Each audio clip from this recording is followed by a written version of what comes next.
اقرأ باسم ربک الذی خلق۔ اسلام ایک علمی دین ہے اور اللہ کے آخری نبی جناب رسول اللہ صلی اللہ علیہ وسلم کو دنیا میں اسلام کی تکمیل کے لیے بھیجا گیا، تو آپ نے فرمایا میں جاہلیت کو اپنے قدموں کے نیچے روننے کے لیے آیا ہوں۔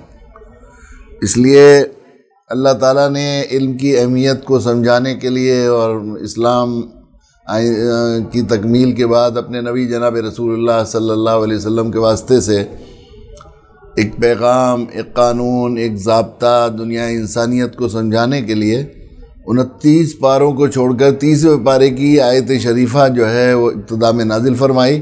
اقرأ باسم ربک الذی خلق، اپنے دین کو اقرأ سے شروع فرمایا۔ اور اللہ کے آخری نبی جناب رسول اللہ صلی اللہ علیہ وسلم نے بہت واضح طور پر علم کی اہمیت کو سمجھانے کے لیے ارشاد فرمایا کہ طلب العلم فریضۃ علی کل مسلم، علم کا حاصل کرنا، طلب کرنا ہر مسلمان پر، چاہے وہ مرد ہو یا عورت ہو، اس پر فریضہ، فرض سے بھی موقع لفظ ہے فریضہ۔ اور فرض کا ترک شریعت اسلامی کے نزدیک بالاجماع حرام ہے، گناہ کبیرہ۔ تو جس طرح نماز فرض ہے، روزہ فرض ہے، حج فرض ہے، زکوٰۃ فرض ہے، اس طرح اللہ کے نبی صلی اللہ علیہ وسلم نے 1400 سال پہلے علم کو فرض قرار دیا اور علم کا ترک بالاجماع حرام قرار دیا اللہ تعالیٰ۔ جس طرح شراب پینا حرام ہے، جوا کھیلنا حرام ہے، زنا کرنا حرام ہے، سور کھانا حرام ہے، اسی طرح شریعت اسلامی کی نگاہ میں جاہل رہنا بھی گناہ کبیرہ اور حرام ہے۔ یہ علم کی لازمی، اب نئے دنیا کے لوگ یہ کہتے ہیں کہ ہم لازمی قانون کا، علم کا، لازمی تعلیم کا قانون پاس کریں گے۔ 14 سال پہلے جناب رسول اللہ صلی اللہ علیہ وسلم لازمی تعلیم کا قانون نہ صرف پاس کر کے گئے بلکہ نافذ کر کے گئے، اور اس کی وجہ سے امت مسلمہ ایک جو ہے وہ علمی دنیا میں علم کے اعتبار سے اور تعلیم کے اعتبار سے مشہور ہو گئی۔ افسوس یہ ہے کہ وہ امت جس کے دین کی ابتدا اقرا سے ہوئی ہو اور جس کے نبی نے یہ بات نہیں فرمائی ہو انما بعثت عالمہ، بلکہ انما بعثت معلمہ، میں معلم بنا کر بھیجا گیا۔ جو آئیڈیل اور رول ماڈل ذات عالی ہمیں دی گئی ہے وہ معلم ہے، صرف عالم ہو جانا کافی نہیں ہے بلکہ محمدی مسلمان ہونے کے لیے معلم ہونا ضروری ہے۔ اور جس نبی نے 14 سال پہلے لازمی تعلیم کا قانون نافذ کیا ہو، اس کے ماننے والے اور اس پر ایمان رکھنے والے، اس نبی سے محبت کرنے والے، اس قرآن کے حامل امت جاہل مشہور ہو جائے، بہت ہی افسوس کی بات ہے۔ اس لیے مسلمانوں کو یقیناً کہ ایک جاہل رہ کر کوئی آدمی اپنے آپ کو مسلمان کہتا ہے تو مجھے تو بالکل ایک عجیب پہیلی سی لگتی ہے۔ یہ جو ہے علم اور جاہلیت، ایک دین اسلام اور جاہلیت ایک دوسرے کی ضد ہے۔ اس طرح اندھیرا اور روشنی ایک دوسرے کی ضد ہے، اندھیرا آئے گا تو روشنی جائے گی، روشنی آئے گی تو اندھیرا جائے گا۔ بالکل اسی طرح اسلام آئے گا تو جاہلیت جائے گی اور جاہلیت آئے گی تو اسلام جائے گی۔ اس لیے یہ بات بالکل ایک پہیلی لگتی ہے جس کو بوجھنے کے لیے کسی بوجھ بجکڑ کی ضرورت ہے کہ ایک جو ہے جاہل اپنے آپ کو مسلمان کہے۔ یہ بالکل ایسا ہی ہے، ایسا لگتا ہے جیسے کوئی کہے کہ میں اندھا بھی ہوں، مجھے دکھائی بھی دیتا ہے، میں گونگا بھی ہوں، مجھے سنائی بھی میں گونگا بھی ہوں، میں بولتا بھی ہوں، میں بہرا بھی ہوں، میں سنائی بھی دیتا ہے مجھے، اور میں مسلمان بھی ہوں، میں جاہل ہوں۔ بالکل اسی طرح کی یہ پہلی کہاوت ہے جس کے افسوس المیہ ہے کہ مسلمان جن کے دین نے، قرآن نے، اللہ کے نبی صلی اللہ علیہ وسلم نے علم کی اتنی اہمیت دی ہے، وہ جہالت سے مشہور ہو گئے۔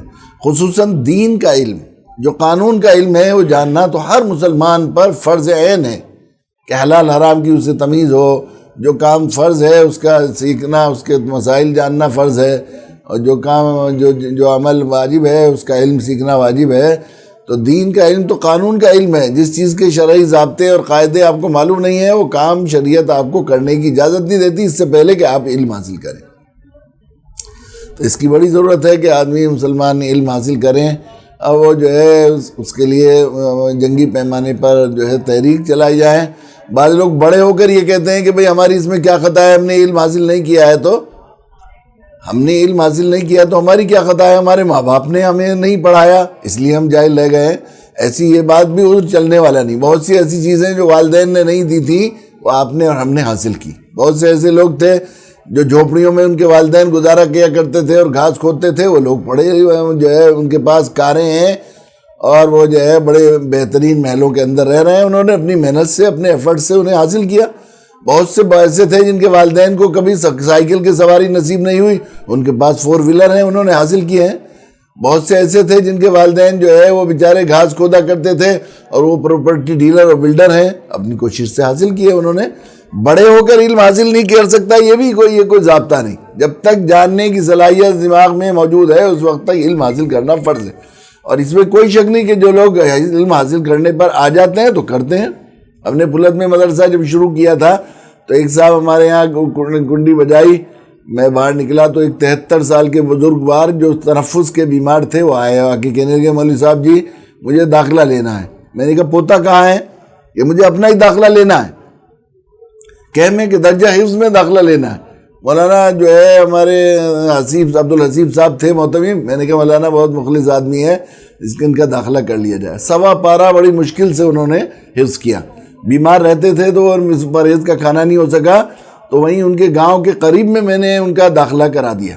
20-22 سال کے بعد 25 سال کے بعد ایک مرتبہ مجھے ایک جلسے میں جانا ہوا تو اپنے پوتے کی مدد سے آئے، آ کر کہنے لگے کہ میں آپ کا شاگرد ہوں۔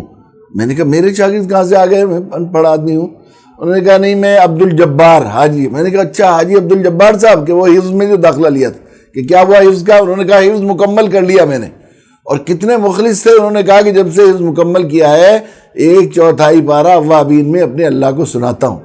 یعنی علم حاصل کرنا، اور کیسے مخلص کے اپنے اللہ کو سناتے ہیں 1/4 پارہ، کبھی ناغہ نہیں ہوا۔ 73 سال کی عمر میں ایک تنفس کا بیمار حافظ ہو سکتا ہے، تو ہم میں سے ایک بڑی تعداد امت مسلمہ کی 73 سال سے کم ہے، ہر ایک علم حاصل کر سکتا ہے۔ کرنے پر آ جائیں تو کرنے، اس کی لیے ضرورت ہے کہ ہم محض یہ کہہ دینے سے کافی نہیں ہے، سمجھ لینے سے کہ ہم مانتے ہیں علم کو فرض ہے، بلکہ فرض کا ترک کرنے والا مسلسل مجرم ہوگا جب تک کہ فرض پر عمل نہ کرے، فرض کو ادا نہ کرے۔ اس طرح تارک علم جاہل ہمیشہ گناہگار ہی رہے گا جب تک کہ علم حاصل کرنا شروع نہ کر دے۔